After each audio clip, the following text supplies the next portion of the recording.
Hoje a gente vai dar uma olhada no que deu tão errado com a série Coração de Ferro. Por que uma série que parecia ter tanto potencial acabou sendo tão mal recebida? Mas olha, a ideia aqui não é só criticar por criticar. A gente vai usar esse caso para entender algumas regras fundamentais de como se escreve para a TV e como quebrar essas regras pode afundar um projeto antes mesmo de ele ter a chance de começar. Para começar, vamos direto aos fatos. E aqui, os números falam por si. Se a gente olhar a nota no IMDb, a diferença é gritante. Coração de Ferro tá lá embaixo, bem abaixo de outras séries do mesmo universo. Isso deixa bem claro que não foi só um grupinho de fãs que não gostou, sabe? Foi uma percepção mais geral do público. Pois é, e parece que essa falta de confiança não vinha só de quem assistiu, não. Como essa citação aí na tela mostra, a própria estratégia de lançamento da Disney foi no mínimo estranha. Lançar uma série em duas partes assim tão rápido soa muito como uma tentativa de, sabe, vamos tirar isso da frente logo. É quase como se nem o estúdio acreditasse muito no resultado final. Ok, vamos entrar no primeiro grande problema, que talvez seja o principal de todos: a protagonista. Pensa bem, em qualquer série, tudo gira em torno dos personagens. Se o público não consegue se conectar, torcer ou pelo menos ficar curioso com a pessoa no centro de tudo, a série já começa perdendo feio. Então a análise que a gente está vendo aqui resume os problemas com a Riri Williams em 4 pontos bem diretos. Ela é vista como alguém que reclama demais, que tem uma atitude meio moralista, que exige um respeito que ela ainda não conquistou e, talvez o mais grave, ela é meio passiva, sem um objetivo claro. Vamos olhar cada um desses pontos com mais calma. E esse primeiro ponto fica claríssimo quando a gente coloca os dois lado a lado. A Riri vive reclamando da falta de recursos dela. Isso é o exato oposto da história de origem do Tony Stark, que é um ícone, né? Ele, preso numa caverna, com um monte de sucata, usou a genialidade para construir algo incrível. No final das contas, um agiu e a outra deu desculpas. E para quem tá assistindo, essa diferença é brutal. Aí vem o segundo problema. Aquela atitude de superioridade dela, que até lembra um pouco o Tony Stark. Só que tem uma diferença gigantesca aqui. A arrogância do Tony era conquistada. A gente via a genialidade dele em ação o tempo todo. Com a Riri, a série gasta muito mais tempo falando que ela é um gênio do que de fato mostrando a genialidade dela em ação. E aí a atitude dela acaba soando vazia, sem mérito. E por último, a personagem é muito passiva.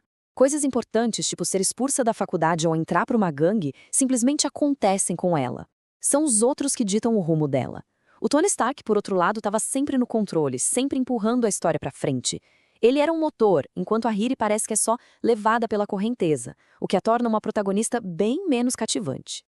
Beleza, vamos para o segundo erro fundamental: a falta de conflito nas cenas. Pensa comigo. Cena de ação é legal e tudo, mas a maior parte de uma série é diálogo, né?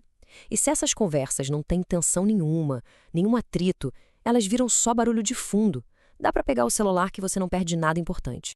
Então, o segredo tá todo num princípio bem básico de roteiro: intenção e obstáculo. É simples. Um personagem quer alguma coisa, essa é a intenção, e alguma coisa ou alguém tá no caminho, esse é o obstáculo.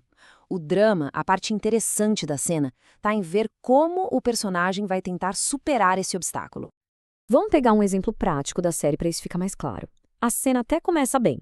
A Riri precisa de uma peça, essa é a intenção dela. O obstáculo, a peça está com um criminoso. A gente tem aqui a receita para uma cena de alta tensão, mas a resolução é um balde de água fria. A grande tática dela é ameaçar chamar a polícia. E pronto, acabou o drama. Essa citação aqui resume a coisa toda perfeitamente.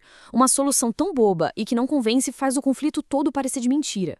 Se os problemas nesse mundo são resolvidos tão fácil assim, os riscos parecem que não existem. E aí o público acaba perdendo o interesse. Para a gente entender bem essa diferença, dá para comparar com outra série, chamada Tabu. Em Coração de Ferro tem um monte de cena que é só a gente conversando de boa, em harmonia. Já em Tabu, cada diálogo é uma batalha, um jogo de xadrez, onde todo mundo está tentando ganhar vantagem sobre o outro. E é isso que deixa até as cenas mais paradas super interessantes. E isso tudo leva a gente pro terceiro e talvez o maior problema de todos: a falta de um motor para a história. Toda temporada boa de qualquer série tem o que a gente chama de motor. É aquela grande pergunta central que faz a gente querer voltar para ver o próximo episódio, sabe? Será que eles vão conseguir? Ou o que vai acontecer com essa pessoa? Sem esse motor, a história fica meio perdida. E é exatamente essa a pergunta que Coração de Ferro parece que nunca responde direito. Se quem está assistindo não entende qual é o objetivo da jornada, a sensação é de estar perdido. E confusão, quando se fala de série, é o caminho mais curto para o tédio.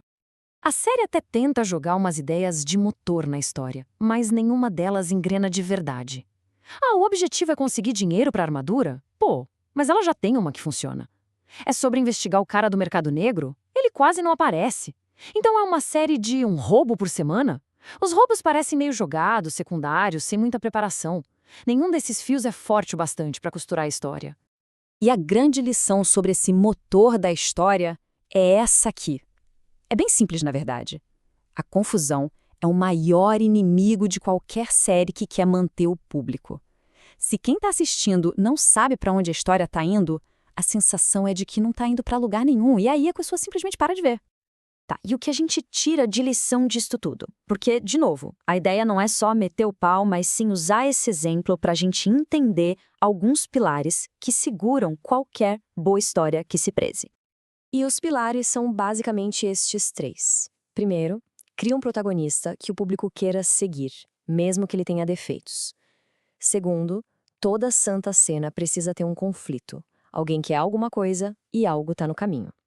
E terceiro, a história precisa de um motor, de uma pergunta bem clara que faça a gente querer assistir até o final.